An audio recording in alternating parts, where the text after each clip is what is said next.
हे hello everyone. तो कैसे हो आप सभी लोग। तो आज हम एक्सप्लेन करने जा रहे हैं 2022 में आई मेजर मूवी को। आगे बढ़ने से पहले प्लीज़ चैनल को सब्सक्राइब कर देना और बेल बटन को हिट कर देना, क्योंकि यहाँ पे हर एक नई मूवीज़ के एक्सप्लेनेशन वीडियोस और मूवी से रिलेटेड अच्छा कंटेंट आपको मिलता रहता है। तो चलिए शुरू करते हैं। 26/11 ये दिन सभी हिंदुस्तानी को तो याद ही होगा। इस दिन बहुत सारे टेररिस्ट पाकिस्तान से गैरकानूनी तरीके से मुंबई में घुस के उन्होंने अटैक कर दिया था। उन्होंने बहुत सारी आइकॉनिक प्लेसेस पे अटैक किया था, उसमें से ताज होटल भी शामिल था। उन्होंने बहुत सारे हिंदुस्तानियों की बेरहमी से जान ले ली। पर ऐसे ही बहुत सारे हिंदुस्तानी जाबाज सिपाही थे जिन्होंने अपनी जान की परवाह ना करते हुए बहुत लोगों को बचाया था। ऐसे ही एक सिपाही संदीप उन्नीकृष्णन की लाइफ पे ये मूवी आधारित है।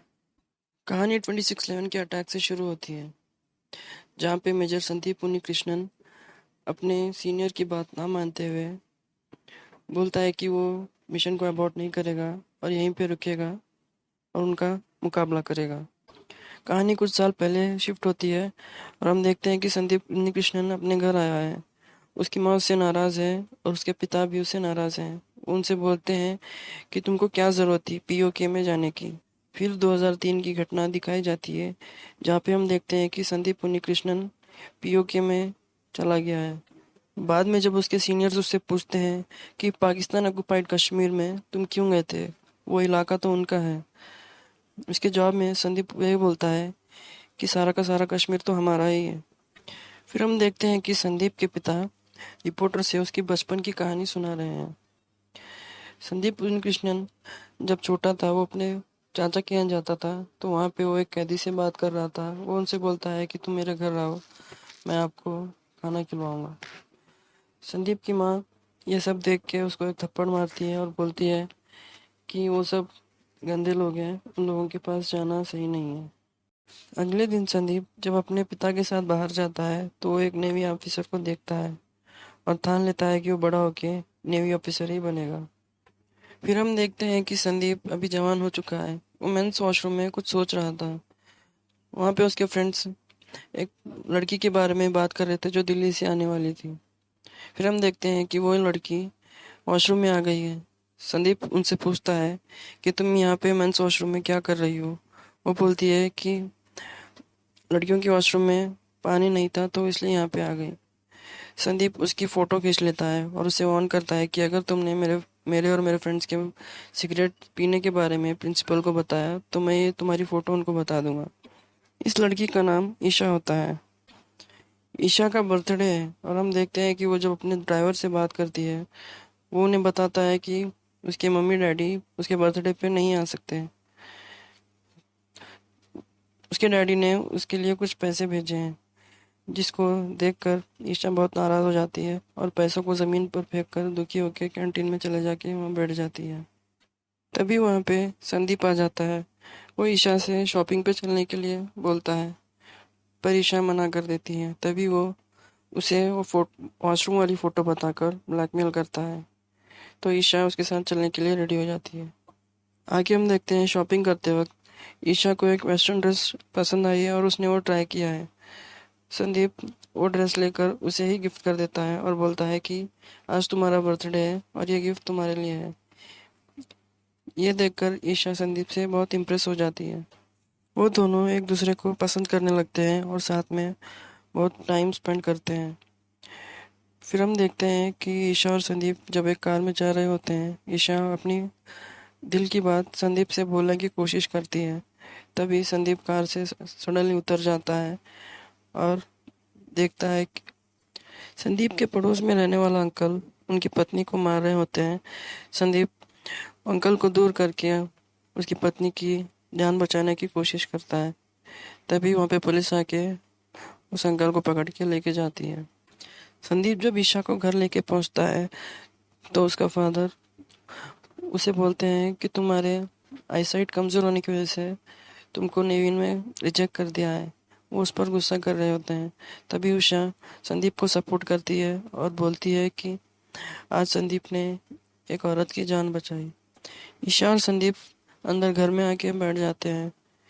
ईशा संदीप से बोलती है कि तुम लोगों की ज़्यादा ही परवाह करते हो, इसलिए हम बस फ्रेंड ही हो सकते हैं।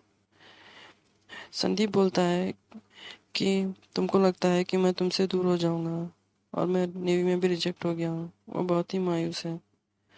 तो ईशा बोलती है कि तुमको अगर सोल्जर बनना ही है तो नेवी में क्यों, दूसरी जगह भी तो सोल्जर्स होते हैं।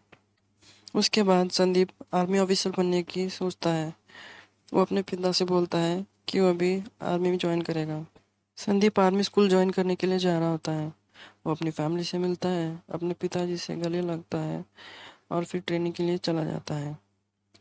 संदीप की ट्रेनिंग शुरू हो गई है और वो धीरे धीरे ट्रेनिंग में बेहतर होते जा रहा है। संदीप का एक कलीग है जिसका नाम हर्ष है। वो संदीप से बहुत जलता है। उसने ईशा से जो भी लेटर्स संदीप को भेजे हैं वो सारे लेटर्स छुपा लिए हैं। ये बात जब संदीप को पता चलती है वो उससे वो सारे लेटर्स छीन लेता है। संदीप का ट्रेनिंग शेड्यूल ख़त्म हो गया है और वो घर जा रहा है। फिर हम देखते हैं कि संदीप सीधे ईशा के घर चला गया है। वो उसको घर से अपने साथ कार में कहीं लेके जाता है। वो दोनों प्राइवेट में कुछ बातें करते हैं। फिर संदीप अपने प्यार का इजहार ईशा से कर देता है। संदीप फिर अपने माता पिता से मिलता है। उसके बाद संदीप वापस आर्मी दफ्तर चला जाता है। फिर कहानी कुछ साल आगे बढ़ती है और हम देखते हैं कि संदीप अपने जूनियर्स को कमांडो ट्रेनिंग दे रहा होता है। यहाँ पे हम देख सकते हैं कि एक टेररिस्ट ताज होटल और ऐसे ही बहुत सारे आइकॉनिक प्लेसेस मुंबई में इंस्पेक्शन कर रहा होता है। नेक्स्ट सीन में हम देखते हैं कि सभी कमांडोज रात में पार्टी कर रहे हैं। जिसके बाद संदीप अपने सीनियर से लीव के लिए पूछता है क्योंकि ईशा की शादी होने वाली है और वो अगर आज इस दिन नहीं गया तो वो हमेशा के लिए उससे दूर चले जाएगी। उसी समय हम देखते हैं कि अजमल कसाब और उसके साथी सारे मुंबई में घुस गए हैं। उन्होंने ताज होटल में अटैक कर दिया है। वो सब लोगों पे धुआंधार गोलियों की बारिश कर रहे हैं। हम देख सकते हैं कि ताज होटल में एक प्रमोदा नाम की लड़की भी है। संदीप मुंबई में हाई अलर्ट को देखकर अपने घर जाने की ट्रिप को कैंसिल कर देता है और मुंबई के लिए रवाना हो जाता है। वो ईशा से फ़ोन लगाता है बहुत बार, पर वो नहीं उठाती। वो अपने मम्मी डैडी को फ़ोन लगाता है, उनसे बात ही कर रहा होता है कि सायरन बजने लगता है तो फ़ोन वहीं पे कट जाता है। अगले सीन में देखते हैं कि ताज में एक होटल रूम में प्रमोदा फ़ोन पर बात कर रही है।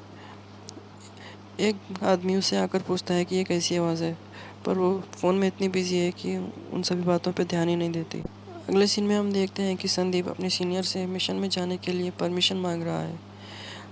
उसका सीनियर उसे मना करता है क्योंकि अभी ट्रेनिंग में था। वो किसी भी तरह सीनियर को अपनी बात मना लेता है और मिशन में जाने के लिए तैयार हो जाता है।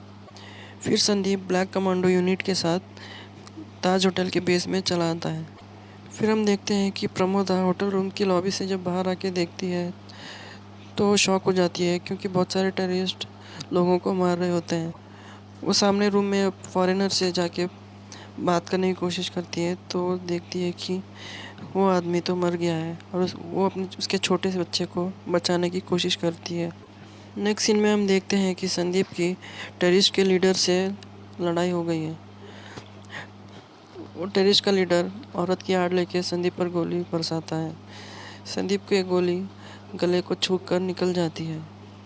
संदीप को उसका सीनियर ऑर्डर देता है कि वो अभी के अभी जाके अपना इलाज करवाए। फिर संदीप को होटल से बाहर जाना पड़ता है। उनके बच्ची को बचाने की कोशिश में लगी हुई है। टेररिस्ट जब आते हैं वो उस बच्ची को अलमारी में छुपा के खुद बाहर बालकनी में जाकर लटक जाती है। टेररिस्ट रूम को चेक करके वहाँ से चले जाते हैं। इसी में हम देखते हैं कि ईशा अपने पास टाइम को याद कर रही है। संदीप के बारे में सोच रही होती है जहाँ पे संदीप की और ईशा की शादी हो गई है। वो बहुत खुशी से साथ में रह रहे थे। एक दिन रिसेप्शन में जब ईशा और संदीप बात करते हैं तो ईशा उसे बताती है कि उसे एक जॉब मिल गई है। वो जॉब नहीं करना चाहती क्योंकि वो ज़्यादा से ज़्यादा टाइम संदीप के साथ बिताना चाहती है। संदीप उसे जॉब करने के लिए बोल देता है। फिर हम देखते हैं कि ऑफिस में ईशा को सडनली पेन होता है। डॉक्टर के पास जाने पर वो उसे बताती है कि वो प्रेग्नेंट है। ये बात संदीप को बताने के लिए ईशा जब बार बार उसे कॉल करती है, संदीप फ़ोन नहीं उठाता क्योंकि वो ट्रेनिंग में बहुत ही बिजी होता है। फिर एक दिन जब संदीप ईशा को कॉल लगा कर उसका हालचाल पूछता है तो ईशा उसे प्रेगनेंसी के बारे में कुछ नहीं बताती। संदीप सीधे ईशा के पास हॉस्पिटल पहुंच जाता है। उससे बोलता है कि तुम उसे क्या छुपा रही हो। तभी ईशा उसे बोलती है कि तुम अपने काम में इतने बिजी हो जाते हो कि मेरे सेक्रीफाइस को भी नहीं पहचान पाते। संदीप जान जाता है कि ईशा प्रेग्नेंट है। तभी उसे अपने सीनियर ऑफिसर की कॉल आती है और वो ईशा को वहीं पे छोड़कर अपने दफ्तर चला जाता है। फिर हम आगे देखते हैं कि मुंबई अटक का मामला सामने आ गया है। एक न्यूज़ रिपोर्टर होटल में हो रही इम्पोर्टेंट कवरेज उसको न्यूज़ में दिखा रही होती है। वो संदीप से भी कुछ सवाल पूछती है जिस पर संदीप को गुस्सा आ जाता है। वो बताता है कि होटल के स्विमिंग पूल के पास बहुत सारे हॉस्टेजर्स छुप के बैठे हैं। न्यूज़ रिपोर्टर ये इंफॉर्मेशन को डायरेक्ट न्यूज़ में दिखा देती है। टेररिस्ट को पता चल जाता है कि वो हॉस्टेजर्स स्विमिंग पूल के पास हैं। वो जब वहाँ पे आते हैं तो संदीप स्विमिंग पूल में हाथ लगा के बैठा हुआ होता है। वो उन टेररिस्ट के साथ लड़ता है और उनको वहीं पे मार देता है। फिर आगे हम देखते हैं कि वीरतापूर्वक लड़ते हुए संदीप ने प्रमोदा की भी जान बचा ली है। पर वो सारे आतंकवादियों से अभी चारों तरफ से घिर गया होता है। उनसे लड़ते लड़ते उसकी जान चली जाती है और वो मृत्यु को प्राप्त हो जाता है। न्यूज़ चैनल में ये सारी न्यूज़ फैल जाती है जिसको देख के संदीप की माँ रोने लगती है। संदीप के पार्थिव शरीर को घर लाया जाता है। सभी लोग उसकी वीरता के सामने अपना सिर झुकाते हैं और उसकी शहादत को नमन करते हैं। उसके बाद एंडिंग सीन में हम देखते हैं कि संदीप के फादर स्पीच दे रहे होते हैं। वो बोलते हैं कि उन्हें अपने बेटे पर गर्व है क्योंकि उसने बहुत सारे हिंदुस्तानियों की जान बचाई थी। और यहीं पे मेजर मूवी खत्म हो जाती है।